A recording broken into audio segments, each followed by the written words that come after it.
Puji Tuhan, selamat pagi saudara yang dikasihi oleh Tuhan. Selamat berjumpa kembali di doa pagi GPD Budi Mulia. Saudara, mari kita awali dengan doa untuk menyambut renungan firman Tuhan pada pagi hari ini. Mari kita berdoa. Bapa, kami mau mengucap syukur buat pagi hari ini. Sungguh Engkau baik bagi kami, sudah menolong dan membela kami sepanjang malam, sehingga pagi hari ini kami boleh bangun dengan tubuh yang sehat. Kami mengucap syukur, kami percaya bahwa Engkau menyertai kami setiap saat dalam hidup kami. Sebentar Tuhan, kami mau mendengarkan firman Tuhan. Mari Engkau jamah setiap hati kami, agar firman-Mu yang sebentar kami dengar Tuhan, boleh terus memberikan kekuatan, memberikan sukacita, kemampuan bagi kami, untuk kami boleh terus bertumbuh dalam pengenalan akan Engkau. Biarlah Tuhan Engkau terus berbicara dalam setiap kehidupan kami. Terima kasih Bapa yang baik, kami mengucap syukur, kami siap untuk menyambut kebenaran firman Tuhan pada saat pagi hari ini. Di dalam nama Tuhan Yesus kami berdoa bersyukur. Haleluya. Amin. Firman Tuhan hari ini dalam Galatia 5 ayat yang ke-25. Demikian firman Tuhan. Jikalau kita hidup oleh Roh, biarlah hidup kita juga dipimpin oleh Roh. Saudara yang dikasihi oleh Tuhan, kalau kita melihat tanaman yang dirawat dan dipelihara dengan baik, tentu akan menghasilkan buah yang baik juga. Nah, prinsip yang sama juga berlaku pada kehidupan kita, saudara. Ketika kita menjaga kehidupan rohani dengan benar, kehidupan kita pun akan berbuah. Nah, buah yang dihasilkannya pun akan menyenangkan hati Allah dan juga sesama. Saudara, firman Tuhan yang kita sudah baca, Paulus menjelaskan suatu pengajaran penting bagi orang percaya. Nah, Paulus menegur jemaat Galatia agar mereka tidak lagi hidup dalam hawa nafsu kedagingan. Nah, Paulus mengingatkan agar mereka hidup di bawah pimpinan Roh Kudus, saudara.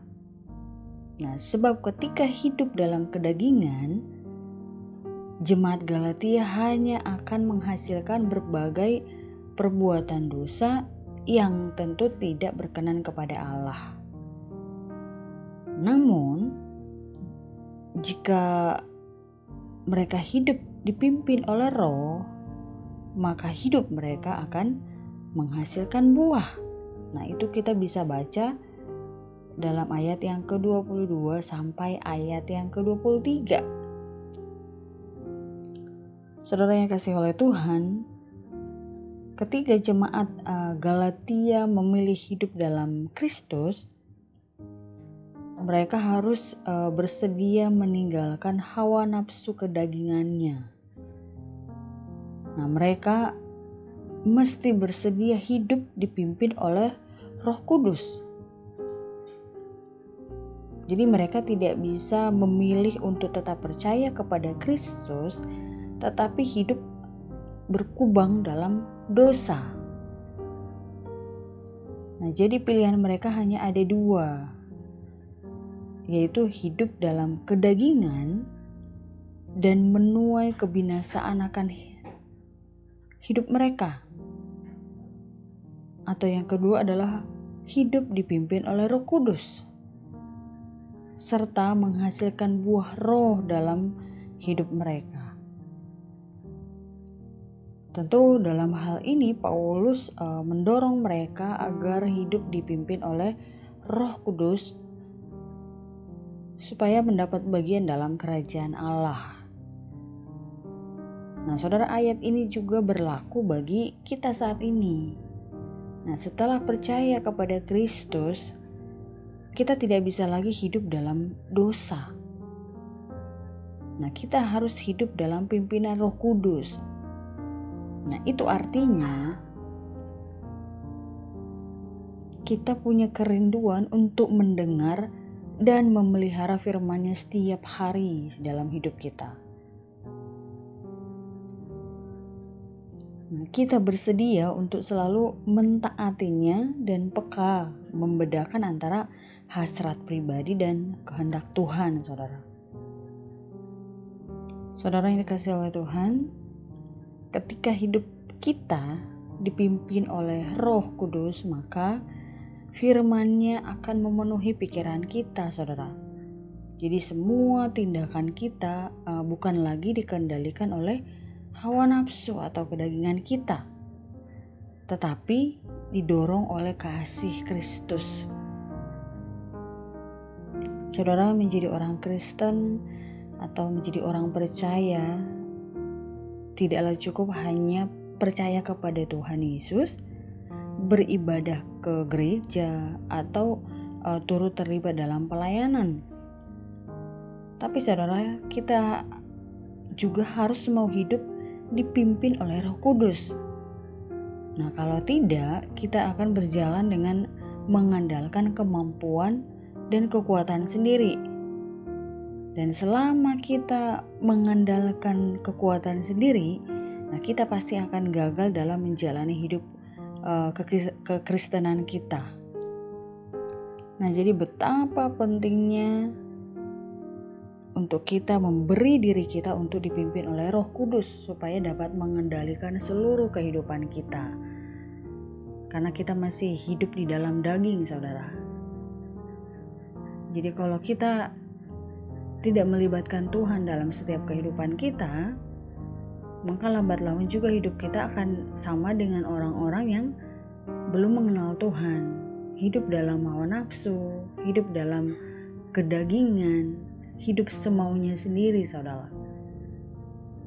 Nah, jadi kita sebagai orang-orang percaya, betapa pentingnya kita selalu melibatkan Tuhan, membaca firman Tuhan, berdoa, agar Tuhan yang akan memampukan, memimpin kita dalam menjalani setiap hari. Karena begitu banyak godaan-godaan yang akan merusak keimanan kita kepada Tuhan. Ada banyak tawaran-tawaran yang menggiurkan secara daging, saudara. Dan kadang kita merasa bahwa betapa sulitnya menjadi seorang yang taat kepada Tuhan. Bahkan sering kita melihat bahwa orang yang tidak sungguh-sungguh kepada Tuhan justru kayaknya hidupnya jauh lebih gampang gitu. Hidupnya jauh lebih enak dalam menjalani setiap harinya dibanding kita yang kita ngerasa udah sungguh-sungguh sama Tuhan, sudah dekat sama Tuhan, beribadah kepada Tuhan, tapi seolah-olah kita ngerasa permasalahan yang kita hadapi itu sangat-sangat bertubi-tubi. Nah, ini sangat-sangat bisa membuat iman kita mulai kendor, kepercayaan kita kepada Tuhan mulai berkurang. Nah, itu sebabnya betapa kita penting melibatkan Tuhan dalam hidup kita. Izinkan hidup kita dipimpin oleh Roh Kudus, saudara. Supaya apa? Supaya kita memperoleh kekuatan, memperoleh kemampuan dalam kita menjalani hari-hari yang mungkin sulit untuk kita jalani secara manusia. Tapi di saat kita melibatkan Tuhan, maka kekuatan yang dari Tuhan itu akan menjadi bagian kita.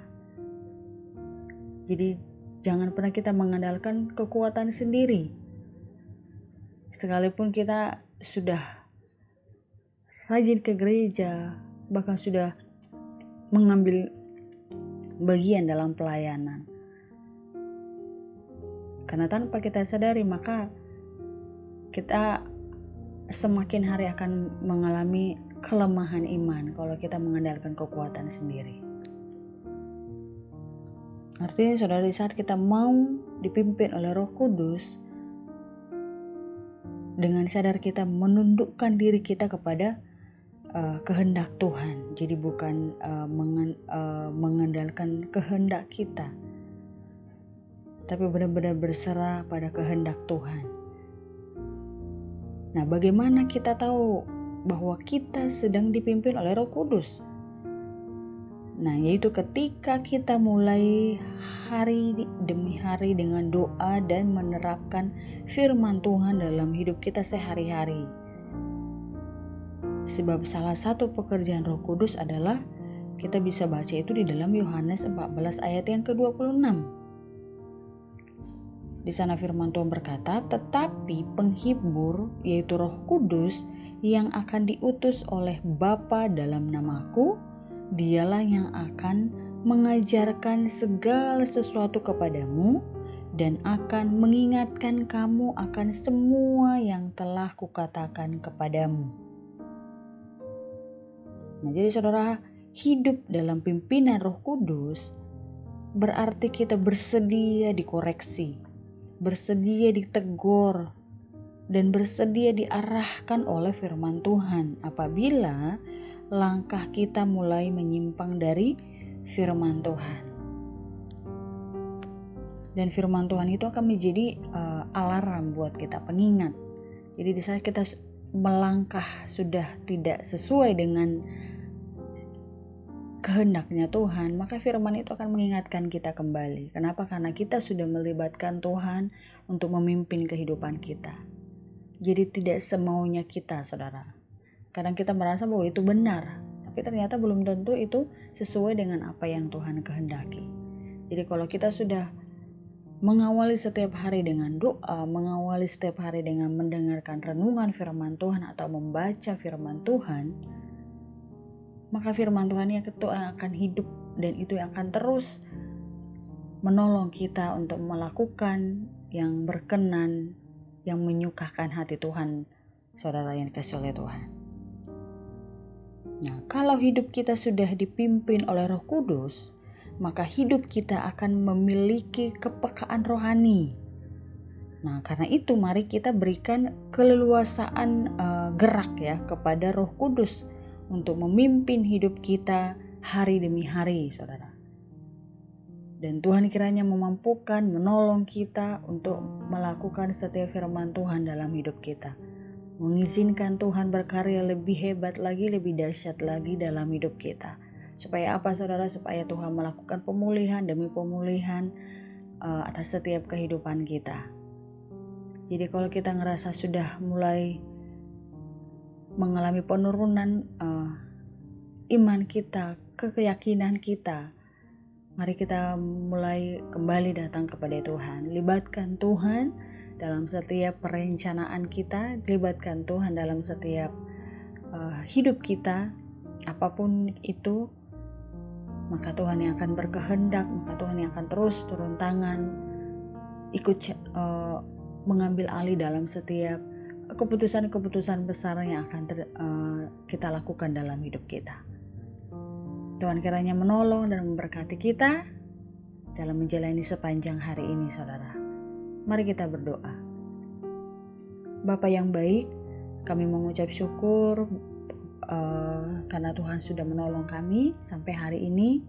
Terima kasih buat firman-Mu yang mengingatkan kami kembali untuk kami boleh tetap mengandalkan Engkau, mengizinkan, membiarkan hidup kami senantiasa dipimpin oleh Roh-Mu, supaya hidup kami menjadi hidup yang berkenan kepada Tuhan. Bawa kami untuk terus mengalami Engkau lebih dalam hidup kami. Bawa kami untuk terus mengandalkan Engkau dalam setiap kehidupan kami, agar kami mampu menjalani hari-hari kami dengan baik, penuh sukacita, penuh kemenangan yang daripada Allah. Kami serahkan sepanjang hari ini ke dalam tangan-Mu. Kami percaya Tuhan bersama dengan kami, memberikan kemampuan, sukacita, bahkan berkat yang melimpah dalam setiap hidup kami, setiap hari. Kami hanya menyerahkan seluruh hidup kami hanya pada pimpinan-Mu saja, Tuhan. Terima kasih Bapa yang baik. Kami serahkan sepanjang hari ini dalam segala aktivitas kami. Kami rindu Engkau yang memimpin kami, bersama dengan kami, sehingga kemenangan menjadi bagian kami. Kami jalani hari ini, kami peraraskan roh jiwa tubuh kami dalam pimpinan Tuhan. Kami berdoa di dalam nama Tuhan Yesus Kristus. Haleluya. Amin.